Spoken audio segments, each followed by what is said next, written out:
Assalamualaikum dan salam sejahtera.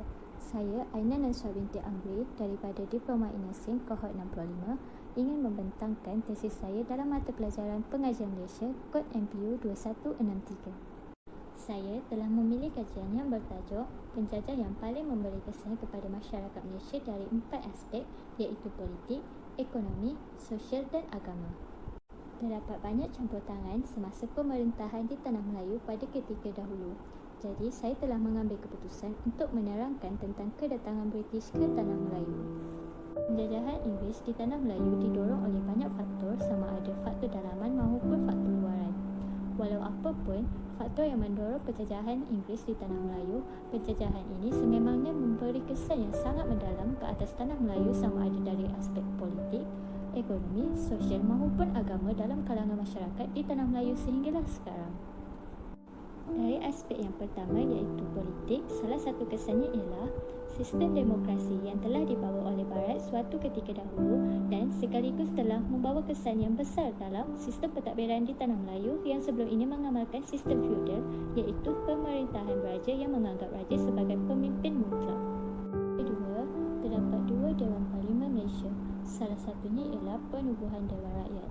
Penubuhan Dewan Rakyat ialah sebagai pemilihan pemimpin yang dilakukan dalam pilihan raya yang diadakan.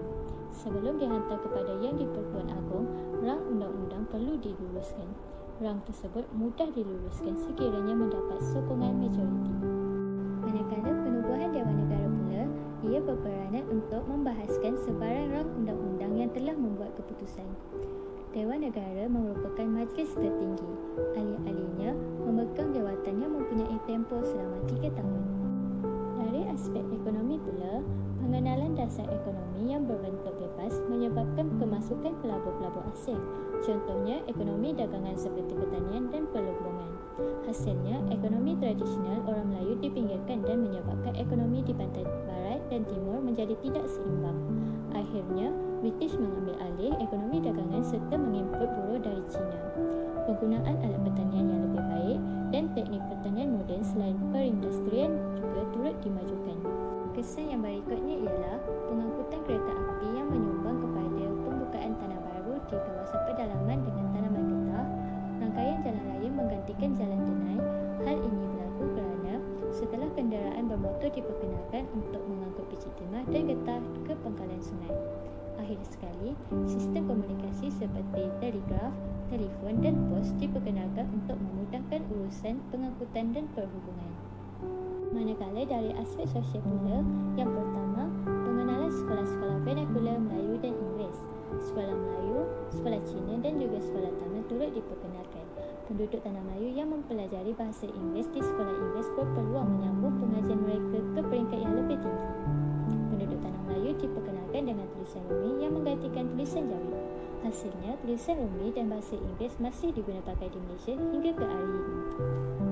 Kemudian, lanskap atau geografi Tanah Melayu berubah daripada kawasan pedalaman dan kampung menjadi kawasan bandar akibat perkembangan pesat pelombongan biji timah dan penanaman getah. Unsur-unsur barat dapat dilihat melalui seni bina bangunan yang mempunyai ciri-ciri dan reka bentuk moden serta bidang muzik seperti rock, balada, jazz dan sebagainya. Akhir sekali, dari aspek agama, agama ialah suatu kepercayaan atau ajaran yang dianuti oleh seseorang.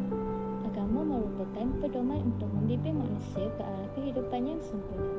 Justru, agama dan ajaran telah diwujudkan untuk memenuhi keperluan manusia. Antara kesan terhadap agama ialah 1. Hal-hal agama di bawah kuasa Sultan sebagai penaung.